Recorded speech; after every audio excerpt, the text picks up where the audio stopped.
안녕하세요. 삶의 텃밭 강산재입니다. 올 장마 참 지독하네요. 비가 와도 너무 많이 옵니다. 때문에 고구마 과번무는 어쩜 당연한 현상이지 싶습니다. 과번무의 주 요인은 많은 질소 거름기와 과습으로 꼽습니다. 고구마는 뿌리 채소라 합니다.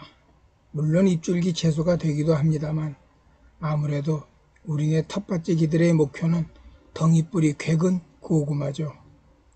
모든 식물은 위로 자란 지상부만큼 아래 지하부 뿌리도 자라야 하죠. 이때 지상부와 지하부의 비율을 TR율이라 하며 1:1이 가장 좋다고 합니다. 하지만 잎과 줄기가 웃자라 버리면 지상부가 지하부보다 더 커지기 때문에 TR율이 틀어지게 되는데 이것이 바로 고구마 과번무 현상이죠. 고구마 과번무를 막기 위해 여러 가지 방법이 있습니다. 크게 보면 옛부터 쓰고 있던 관행법과 요즘 많이 쓰고 있는 억제제나 가리비료 시비법으로 나눌 수 있습니다. 관행법 5가지에 대해선 다른 영상에서 설명드렸고 오늘은 가리비료 시비법에 대한 말씀을 드리도록 하겠습니다. 미리 말씀드릴 것은 우리가 지금껏 사용한 0.2% 희석 농도와 농진청 자료 1% 희석 농도에 많은 차이가 있다는 겁니다. 이것도 한번 살펴보겠습니다. 20리터 물 한 말에 40g 넣는 것과 200g 넣는 것은 엄청난 5배나 차이가 나기 때문입니다. 비료 중에서 오늘 얘기하는 과번무 억제에 쓰이는 비료는 가리입니다. 가리는 다른 말로 칼륨, 칼리, 포타슘이라고도 불립니다. 호칭이 달라 다른 것 같지만 원소교 K, 원소번호 19로 모두 같습니다.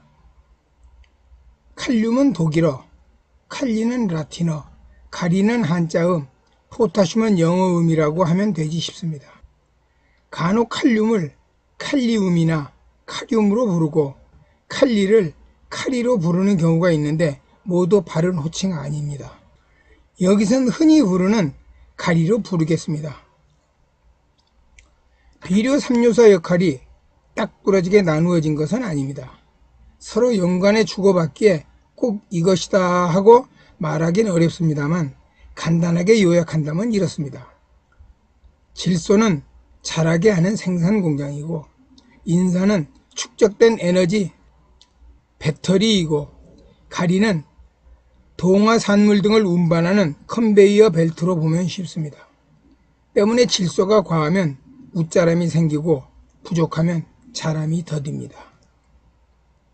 인산이 부족하다면 배터리 용량이 딸리는 것이니 병약하고 튼튼한 작물이 못돼 작물 전체가 부실합니다. 오늘의 주인공 가리가 부족하면 컨베이어 벨트가 제대로 돌지 않아 양분이 뿌리로 가는 길이 부실하게 되니 병약하고 결실이 부실하게 됩니다. 가리는 동화산물의 축적과 수분의 이동에 관여하며 기공의 개폐를 담당함으로써 광합성 효율을 결정하죠. 그렇다면 고구마 과번무 현상을 막기 위해 가리 비료를 준다면 가리의 어떤 역할 때문일까요? 땅에선 질소 비료 흡수를 막아주는 것과 잎에선 동화산물이 생기면 신속하게 뿌리로 이동시키는 역할을 이용하는 겁니다. 즉 생산공장 질소의 역할을 줄여 지상부의 자람을 더디게 하면서 생산된 동화산물은 재빨리 고속도로를 이용해 뿌리 쪽으로 이동시킴으로써 지상부 총량 커짐을 줄이고 지하부 뿌리 비대를 하게 한다 이거죠. 다시 말씀드리지만 가리가 잎과 줄기의 과번물을 일시에 정지시키는 건 아니란 얘기입니다. 가리 비료에는 다음 종류가 있습니다. 첫째, 칠산가리, 둘째, 인산가리, 셋째, 염화가리, 넷째, 황산가리. 이 중 칠산가리는 질소가 들어간 것이니 과번무 억제와는 관계가 적으니 제외합니다. 인산가리는 N, 질소 성분은 없고 질소 인산과 가리 N, pK 성분이 0, 52, 34 정도로 생식 생장을 돕는 아주 좋은 비료입니다. 고구마 과본무에 쓰면 아주 좋죠. 그러나 가격이 상당히 고가인 관계로 우리네 텃밭지기들은 가성비를 한번 따져봐야 합니다. 그렇다면 염화가리와 황산가리는 어떨까요? 결론부터 말씀드리면 예전엔 염화가리를 많이 썼으나 최근엔 황산가리를 많이 쓰는 것 같은데 그 이유는 이렇게 쉽습니다. 1. 염화가리와 가격 차이가 심하지 않아 쓸만하다. 2. 염화가리에 비해 맛, 당도, 색깔, 경도 등에서 더 효과적이다. 3. 염화가리에 비해 뿌리 생육에 더 효과적이다. 4.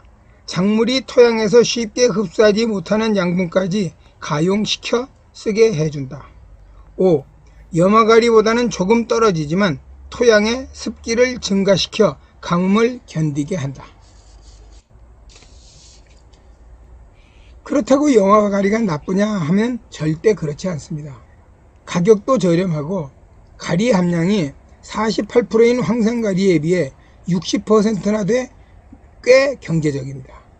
간혹 염류 집적을 걱정하기도 하지만 하우스가 아닌 노지 텃밭이라면 대부분 빗물 등에 의해 쉽게 나가기 때문에 걱정하지 않아도 되죠. 연면 시비에서 늘 따라오는 질문이 희석 비율입니다. 사실 희석 배수에 대한 정답은 없습니다. 비료의 양은 작물의 종류, 땅의 척박함, 작물 재배법, 기온 등에 따라 달라지기 때문이죠. 때문에 비료포대 뒷면에 표시된 표준 시비량을 기준하여 자신의 텃밭 상황을 살펴 정함이 정답입니다.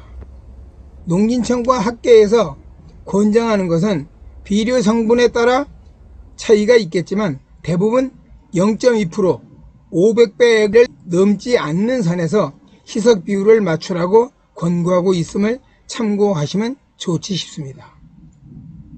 다만 과도한 시비는 반드시 해를 당하게 되니 조심해야 하고요.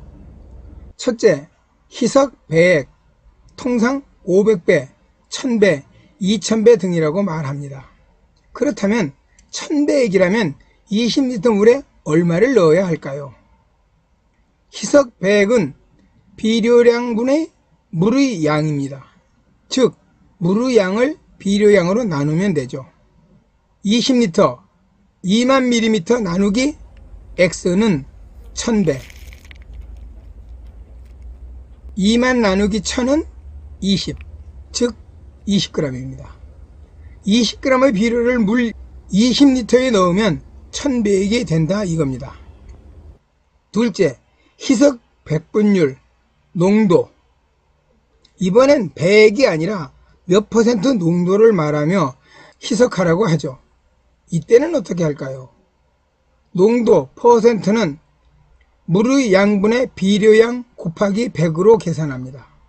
즉, 물속의 비료양이 얼마나 들어가 있느냐는 거죠. 위의 1000배액 20g을 대입해 보겠습니다. 농도 퍼센트는 2만 ml 20리터 분의 20g 곱하기 100, 20 나누기 2만 곱하기 100은 0.1%. 물 20리터에 20g의 비료를 넣으면 100으로 1000배액이고 백분율 농도 퍼센트로는 0.1% 희석액이란 겁니다. 뭐 이런 거 계산하는 거 귀찮으시면 딱 하나만 기억하시면 됩니다. 20리터 물 한 말 1000배액 0.1%면 20g이다. 이걸 기준으로 2000배면 2배 묽어지는 것이니 비료는 그 절반인 10g이고 농도 역시 0.05%가 되겠죠. 반대로 500배면 2배로 짙어지는 것이니 비료는 2배인 40g이고 농도 역시 2배인 0.2%가 되는 겁니다. 자, 이제 마무리하겠습니다. 고구마 과본무엔 황산가리 비료를 시비하면 좋다 했습니다. 이때 아주 중요한 것이 희석 비율이죠. 우리가 일반적 비료 연면 시비는 0.2%, 500배액을 넘지 않는 선에서 하는 것이 좋다 했습니다. 헌데 농진청 자료 주간 농사정보 제33호 2021년 8월 16일부터 8월 22일까지에 따르면 고구마 과본무 때는 정식 후 80일 전후부터 수확 30일 전까지 1% 황산가리, 3% 인산가리를 연면 시비하라 하네요. 1% 농도라면 20리터 물에 200g의 황산가리를 녹인다는 건데 지금껏 40g 0.2% 500배액으로 시비했는데 그 5배인 100배액으로 하라는 거니 조금 놀랍습니다. 보통 시비용이 아닌 고구마 과분물을 억제하기 위한 특단의 조치이기에 통상적인 0.2%의 5배인 1% 농도를 제시하는 것이 아닐까 합니다. 충청북도 농업기술원 자료에 따르면 과분무가 아닌 일반의 밭에 1% 황산가리를 8월 하순 이후에 연면 시비하면 18% 정도 수량 증가가 있다 하니 과분무 상태가 아니라도 맛과 색깔, 정수를 위해서라도 1% 농도 황산가리 시비를 하는 것이 어떨까 하는 생각이 들기도 합니다. 또한 과분무를 막기 위한 시험에서 8월 중순 처리는 큰 효과가 없어 8월 하순에 시행한다는 내용도 보입니다. 또 하나 경기도 농업기술원 사이버 식물병원 자료에 따르면 고구마 과분무 발생 시 8월 하순경부터 황산가리 1% 용액 연면 시비가 좋다 하며 300평당 물 200리터에 1%인 2kg 비료를 넣고 한낮 12시부터 오후 2시 사이를 피해 연면 시비하면 좋다고 합니다. 참고로 가리 비료를 녹일 때 그냥 물에 넣지 마시고 양파방에 넣어 매달아 놓으면 잘 녹습니다. 그리고 찬물보다는 따뜻한 물이 더 좋고요. 우리 텃밭지들이 고구마 과분무에 대해서 지레 겁먹을 필요는 없지 싶습니다. 8월 들어 강한 햇볕과 밤낮의 기온차가 벌어지기 시작하면 자연적으로 과분무는 줄어들게 되고 뿌리 쪽으로 양분 이동이 많아지게 된다 합니다. 자연의 놀라운 자생력 복원을 믿고 기다리면 되는 거죠. 결론적으로 황산가리 시비는 희석 농도와 연면 시비 시작하는 때를 선택하는 문제가 있습니다. 매년 해오던 0.2%를 하느냐, 농진청 자료에 따라 1%를 하느냐는 문제와 시작하는 때의 선택은 번님들 각자의 필요에 따라 정함이 좋지 싶습니다. 더 많은 차례를 찾아보시고 스스로 결정함이 옳지 싶네요. 여기까지 함께 해주신 번님들은 고맙고요. 구독과 좋아요 부탁드리며 고구마 농사 대풍 이루시길 기원합니다. 감사합니다. 늘 행복하게 지내십시오.